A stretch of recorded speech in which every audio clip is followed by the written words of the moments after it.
Video from my April 4th, 2015 dive to Farnsworth Bank. This is the dive profile for the one dive we actually were able to do on Farnsworth Bank. We later got blown off and had to do 3 dives on the front side of Catalina. My dive buddy X and I went down to 150 feet at the base of the yellow wall. This was literally the bottom, and unfortunately, it was covered in ghost nets and artifacts from various fishing vessels. Here you can see the yellow wall from the perspective of the bottom. I didn't actually realize we were here. We had started slightly to the side and then worked our way around. But once I panned up, I realized that we were at the yellow wall. Here's some video of the various ghost nets. There were at least 3 or 4. I don't know if it was parts of one net or several different nets, but it'd be nice if maybe the GUE guys went and cleaned them up. There was also a deactivated lobster trap. I'm not sure if this is an artifact from a long time ago or something relatively new. This here is the top of the pinnacle, or close to the top of the pinnacle, at about 65 feet.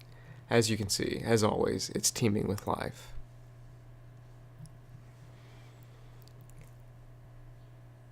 After we were done with our first dive on Farnsworth, the swell came up and we were forced to move around to the front side of Catalina. I didn't catch the name of the first pinnacle that we were on, but it was a really neat sight. I saw several of these. These are called Berthella californica. They're not a true nudibranch. There's an internal shell that runs about 3/4 the length.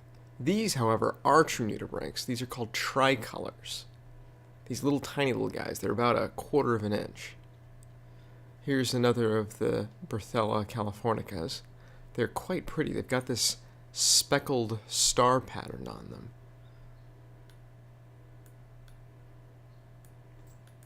They also have one gill, which is different than the bundle of serrata that you see on a normal nudibranch.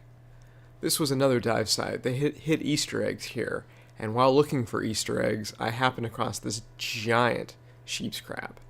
This thing was huge and had some massive claws. X would ferry me around from time to time on his Divex Sierra scooter. It was fun. I'd grab onto the D-ring that was on his right hip, and he'd pull me to a new location, and I'd go swimming around, and he'd zoom back and forth near me, practicing his scooter skills. We got a pretty good system down. It was great when we had to do a long surface swim. This is Eagle Reef.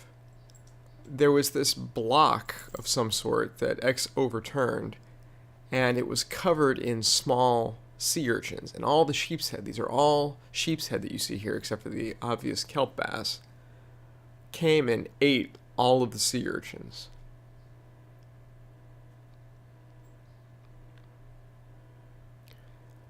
This is X feeding a green abalone. I did the same at an earlier dive site. There were quite a few very large green abalone in the various dives that we did, and we fed 3 or 4 of them. It's nice to see that the population is making a comeback. Hopefully the kelp die-off hasn't affected them too much, since kelp is the primary diet.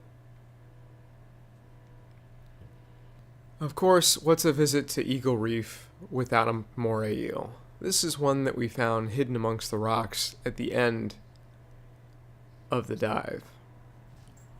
Here's a view of Eagle Reef to show just how much it's been taken over by the sargassum.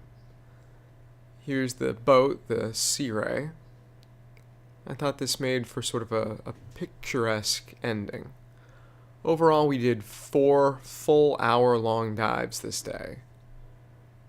And we were often one of the first people off the boat and the very last back on. It was beautiful, great visibility, and overall a really fun day of diving.